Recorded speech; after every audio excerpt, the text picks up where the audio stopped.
dans son élan de colère, Derek va récupérer le carnet, son carnet de toujours, celui dans lequel il écrit tout, il se confie, il va le prendre et déchirer des feuilles au hasard, déchirer.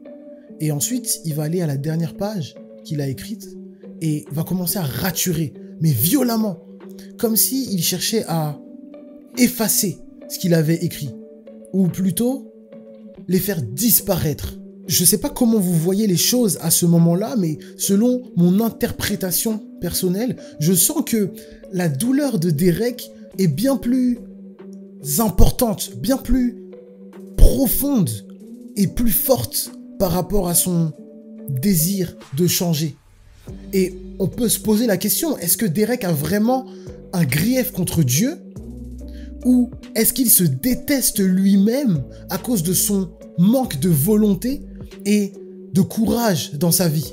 Le fait est que, à ce moment-là, Derek sombre peu à peu dans le remords de son inaction de quand il était plus jeune, mais il a également cette peur, finalement, de ne jamais plaire à autrui, et en même temps, il a cette crainte-là de ne jamais être fier de qui il est, et finalement de ne jamais s'aimer lui-même en se couchant sur son lit et dans ce même état de stress et de pression qu'il avait la dernière fois lors de l'épisode 1, Derek va récupérer son téléphone et il va aller sur le Instagram de cette fille qu'il a rencontrée dans le bus et il va commencer à parcourir ses photos, ses vidéos, ses reels, etc. Et il va reprendre ses mauvaises habitudes. Mais alors qu'il est couché sur son lit 30-45 minutes plus tard, la pression monte. C'est comme si son corps en veut plus, ça le démange. Il en veut plus, il a besoin de plus.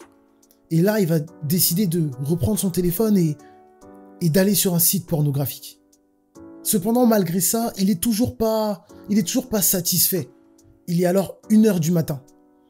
À ce moment-là, il va prendre son téléphone, il va aller sur Google, tapoter quelques instants, et puis, quelques minutes plus tard, on va se mettre à envoyer des textos, passer quelques coups de fil.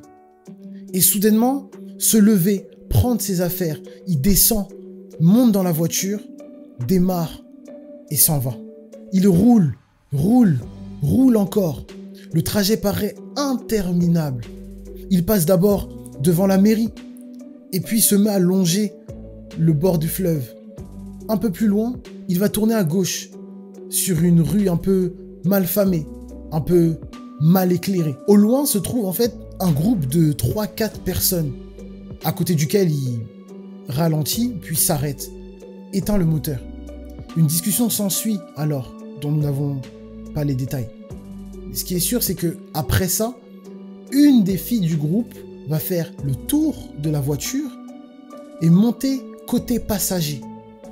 Elle portait un long manteau en fourrure, alors qu'on est en plein mois d'octobre, et des talons hauts. Soudain, la voiture démarre et s'enfonce petit à petit dans le brouillard inconnu, jusqu'à disparaître de la vue de l'homme. Et ce que je viens de dire, ça fait trop film. Faut vraiment que j'arrête les dramas coréens. Bref, en rentrant chez lui ce soir-là, Derek se sent... En fait, il se sent mal. Il se sent sale. Voilà, c'est le bon mot. Il se sent sale. C'est la première fois pour lui, il sait pas trop comment réagir, et vous le savez maintenant, on est quand même au 3e épisode, mais Derek, c'est quand même quelqu'un qui est... Il est un peu émotif, quoi. Il est dans sa chambre, il arrive, et puis il se met à pleurer. Il commence à marcher un peu dans tous les sens. Et à ce moment-là, vraiment, quand il me parle, il me dit, vraiment, Joseph, la seule chose qui m'est venue à l'esprit, c'était, j'avais envie de crier. J'avais envie de m'exprimer, de parler, en fait, de faire sortir ce qui était en moi. Et il m'a dit vraiment, c'est la première fois que j'adresse une prière aussi sincère à Dieu. Sans filtre, les mots sont sortis tout seuls de sa bouche. Dieu, pardonne-moi, je suis désolé, je me suis même pas rendu compte de ce que j'ai fait, comment est-ce que j'ai pu faire un truc pareil, regarde comment je me sens mal, je me sens sale, je voulais pas faire ça, mais en fait, trop tard, le mal est déjà fait. Tu peux pas effacer quelque chose qui est déjà marqué dans le temps. Il se sent sale, et il se sent sale de l'intérieur. Ça part pas, c'est comme si c'est quelque chose qui lui colle à la peau, et il se couche sur son lit. Mais la nuit passe, et alors que le soleil se lève, Derek n'a toujours pas trouvé le sommeil. Mais je suis convaincu en tout cas qu'il y a quelque chose qui s'est passé ce soir-là dans l'esprit de Derek. Si on revient un petit peu en arrière dans l'histoire, je vous ai expliqué que voilà, Derek, il a un problème dans sa relation avec lui-même, parce qu'il ne s'aime pas, il ne s'accepte pas. Mais son histoire ne s'arrête pas seulement là, c'est pas seulement lui et lui, mais c'est aussi comment est-ce qu'il interagit dans le monde, comment est-ce qu'il voit le monde aussi, mais également cette relation qu'il peut avoir avec cet être supérieur, qui est, j'ai l'impression, quand même vachement présent.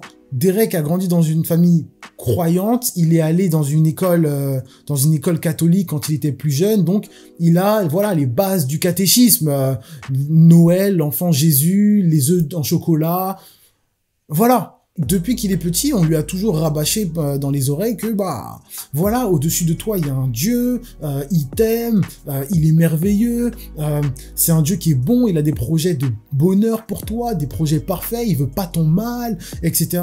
En ce qui concerne Derek, lui, dans sa tête, c'est absolument... Il accepte pas ça. Il se dit, comment est-ce qu'un Dieu qui est censé m'aimer, qui est censé vouloir du bien pour moi, comment est-ce qu'il peut me donner un corps aussi dégueulasse, comment il peut me donner une personnalité aussi pourrie, comment est-ce qu'il peut laisser des bombes tomber autour de nous, comment est-ce qu'il peut laisser la crise, pourquoi j'ai pas assez d'argent, c'est impossible, je peux pas accepter un Dieu qui me met dans des galères tous les jours. Mais bizarrement, ce soir-là, alors qu'il était vraiment au fond du trou, il a vraiment une conviction dans sa tête, il se dit, ma solution se trouvera dans ce Dieu. Peut-être qu'il se tourne vers lui parce que c'est la seule chose qu'il connaît, peut-être qu'il y a autre chose, mais en tout cas, dans son cœur, c'est ce qui résonne. Et pour la première fois, encore une fois, il insistait vraiment sur ça. Pour l'une des premières fois de sa vie, Derek cherche Dieu. Il va se mettre à prier, mais de manière genre hyper théorique, comme il a toujours vu, comme on lui a toujours montré, il a vu dans les films, quoi. À un moment, il aura les mains comme ça, après il va se mettre par terre, il va lever les mains, il va crier très fort, il va parler tout doucement. Et il y a un moment, une pensée va lui passer dans la tête, et en mode... Ça, c'est de la mala. Arrête de faire genre. Arrête de vouloir ressembler, faire comme les autres. Fais comme toi, tu veux t'exprimer. Cette partie-là devient extrêmement personnelle, même pour moi, parce que je comprends très bien, en fait, ce par quoi il est en train de passer. Derek est musicien, et vous savez, pour certains, la musique, c'est un peu comme une thérapie dans certaines situations. Il y a une phrase que j'aime beaucoup, que j'ai entendue et que j'aime bien aussi redire. La musique ou l'art en général permettent d'exprimer des émotions qu'on n'a jamais su dire avec des mots. Et alors que Derek monte sur le piano, il joue 3-4 accords et puis il se remet à parler. Comme si, avec le piano, sa bouche se déliait et il commence, voilà, à s'exprimer, à dire, à parler, à parler, à parler. Il y a 5 phrases qui vont revenir régulièrement dans son discours, 5 phrases qui vont venir et c'est comme ça qu'il va se mettre à composer une chanson. C'est par la foi que je veux vivre, c'est bien tes voies que je veux suivre. Tu as des projets d'amour, je me soumets à ta volonté.